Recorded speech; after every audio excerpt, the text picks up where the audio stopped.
Hey hi guys.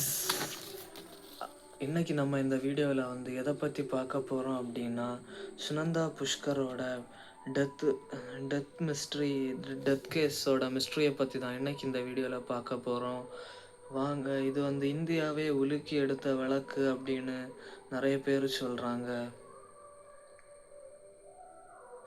இந்தியாவே பல வருஷம் குழப்பத்தில் வச்சுருந்த வழக்கு சுனந்தா புஷ்கரோட டெத்துக்கு இந்த மரண விளக்கு அப்படின்னு நிறைய பேர் சொல்கிறாங்க. ஓகே கைஸ், இந்த வீடியோக்குள்ளே நம்ம போகிறதுக்கு முன்னாடி சுனந்தா புஷ்கர் யார், அவரோட வேலை என்ன அப்படின்றத பார்க்கலாம். சுனந்தா புஷ்கர் ஒரு பெரிய தொழிலதிபர். அவங்க நிறைய வணிக நிறுவனங்களில் வேலை பார்த்துருக்காங்க. காஷ்மீர் அவங்களோட சொந்த ஊர் காஷ்மீர்.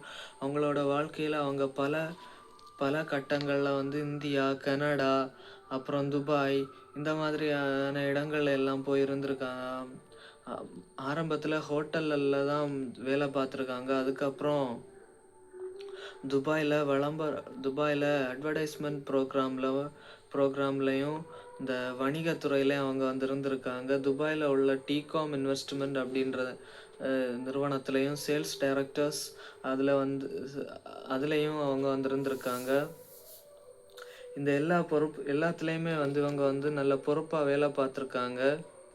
ஆனால் நிறைய ஊடகங்களில் இதை மாதிரியான அறிக்கைகள் நிறைய இருக்குது. இந்தியாவில் premier league, Kochi treasures, Kerala இந்த டீமோட இது உரிமையாளராகவும் இவங்க இருந்திருக்காங்க. ரெண்டஸ் சிவஸ் ஸ்போர்ட்ஸ் வேர்ல்டு நிறுவனத்தோட இவங்க ஒரு அட்டாச்மெண்ட்டில் இருந்திருக்காங்க. இவங்க முன்னாள் தூதரும் அரசியல்வாதியுமா இருந்த சசி தரூரை 2010 மேரேஜ் பண்ணிக்கிறாங்க.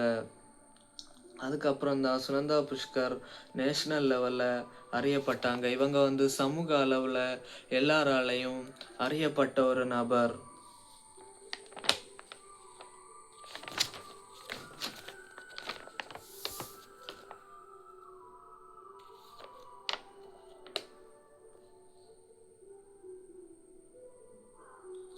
ஆனால் 2014 ஜனவரி 17 அன்னைக்கு டெல்லியில் உள்ள ஒரு 5 ஸ்டார் ஹோட்டல் ரூமில் சுனந்தா புஷ்கர் ஓட பாடியை கண்டுபிடிச்சாங்க. இந்த கேஸ் ஆரம்பத்தில் இருந்தே பல சந்தேகங்களை எழுப்பியிருக்கு. போலீஸ்காரங்களுக்கும் இதில் நிறைய சந்தேகம் இருந்ததால் போலீஸ்காரங்களுமே என்னடா இது, இந்த கேஸ் நம்மளை இப்படி பாடாப்படுத்துது அப்படின்னு அவங்களுமே திங்க் பண்ண ஆரம்பிச்சிட்டாங்க. அதுக்கப்புறம் போலீஸ்காரங்களுமே இந்த கேஸை பல கோணங்களில் விசாரித்து பார்த்தாங்க. என்னதான் போலீஸ்காரங்க பல கோணங்களில் விசாரித்தாலும் இந்த கேஸை பற்றி எதையுமே அவங்களால கண்டுபிடிக்க முடியல. ஆனால் போலீஸ்காரங்க சந்தேகத்தின் பேரில் சசி தரூரை அரெஸ்ட் பண்ணுறாங்க. அதுக்கப்புறம் கோர்ட்டோட தீர்ப்பில் சசி தரூர் மேலே எந்த தப்பும் இல்லைன்னு தெரிஞ்சதும் போலீஸ்காரங்க சசி தரூரை ரிலீஸ் பண்ணிடுறாங்க.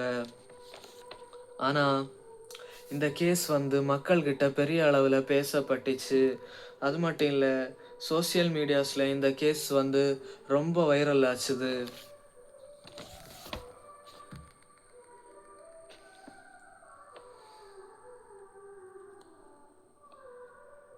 இந்த கேஸ் ஸ்டார்டிங்கில் இருந்தே பல சந்தேகங்களை எழுப்பிச்சு. மரணம் நடந்த விதம் தான், அதாவது அவங்களோட டெத்து எப்படி நடந்திருக்கும் அப்படின்ற அந்த இதுதான் போலீஸ்காரங்களுக்கு பெரிய ஒரு சந்தேகமாகவே இருந்தது. தற்கொலையா இல்லை இயற்கை மரணமா அப்படின்றது கூட போலீஸ்காரங்களுக்கு ஒரு புரியாத புதிராக தான் இருந்திருக்கு. இதுவுமே இந்தியாவில் இருக்கிற முடிவில்லாத கேசஸில் இதுவுமே ஒன்றா மாறுது.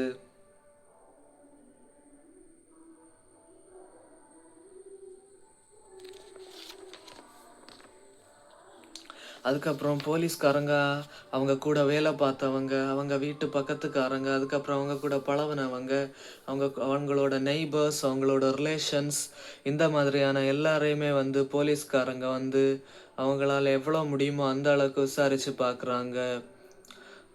ஆனால் என்னதான் போலீஸ்காரங்க இந்த விதத்துங்களில் எல்லாம் இந்த கேஸை விசாரித்தாலும் போலீஸ்காரங்களால் இந்த கேஸில் எந்த லீடையுமே கொண்டு வர முடியலை. அதுக்கப்புறம் போலீஸ்காரங்க வந்து அந்த ஹோட்டலோட சிசிடிவி, காண்டாக்ட் நம்பர்ஸ், அதுக்கப்புறம் ஏதாவது ஐ விட்னஸ், அதுக்கப்புறம் அதை இந்த மாதிரி நிறைய சாட்சிகளை விசாரிச்சுருக்காங்க.